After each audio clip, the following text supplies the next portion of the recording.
last question on Monique. You were her co-host. That's where we all got familiar with you on her show. Mm-hmm. Great show. I talked to her about it before. Did you know when the last day was coming? Did you feel it, or was it abrupt? It was very abrupt. I mean, to be honest, if you do any research on publicly anybody say anything, there is no press release. BET didn't say nothing. Monique didn't say nothing. The only human being that said something publicly was me, because I'm an idiot. What did you say? So I get a call. Well, a couple of things happened. So Sidney Hicks, Monique's husband, he called me like, Rod, we've been put on indefinite hiatus. That's effectively canceled, but nobody's using that word. Man, go get yours. So it's kind of over, but nobody ever really said this show is canceled. So when I got the call from Rodney Ho from the AJC, Rodney Ho hit me up. He's like, "Yo, Rodney, what's the deal? What's going on? Can I get a soundbite?" And I'm in LA. I don't know. I was doing a gig or something. I don't know what I was doing. And I laid in the bed. And I thought, well, all I know is we were on a indefinite hiatus.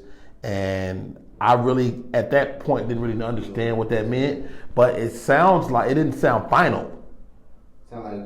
It could happen. It could come back. And so, as of now, it hasn't come back. So it looks like we've been canceled. But, as far as producing the show, we had already been picked up. We had already been picked up a third season. Okay. So, and it wasn't, who I felt for more than anything was the crew.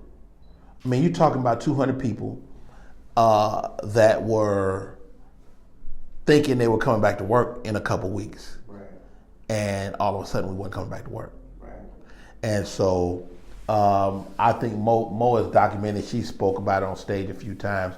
Matter of fact, I hadn't heard certain stories until she and I worked together.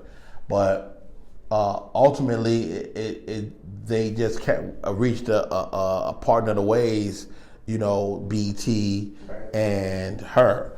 And so it's like one of those things, man. Things happen, You feel it? So it was kind of like a gradual.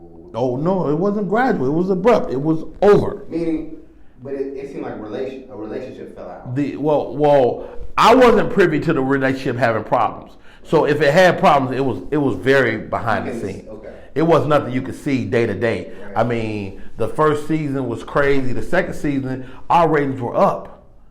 And we had got picked up for a third season. We were going into the third season, so there was no reason to think that there was anything. So when they go, we're going to definite hiatus, that's really came out of nowhere. I mean, for me personally, another season would have been my thing that really separated me, and give you more opportunity to be a little looser. Well, I mean, when you're getting into the collective consciousness, it takes time. So it just takes time. So I did 2 years of that show, but I did 300 episodes, hour-long TV. So that put me, I mean, to this day, I play Monique show, I still get that. Yeah. So that puts you in the collective consciousness. Now, to embed yourself in that consciousness, another year would have done that for me personally. Like, if you think about the people that you're familiar with, that ain't been on TV in a long time, but you still know them for XXX, they got a chance to be embedded in your conscience. And so it kind of takes that. That's why it's so hard nowadays, because there's so many outlets.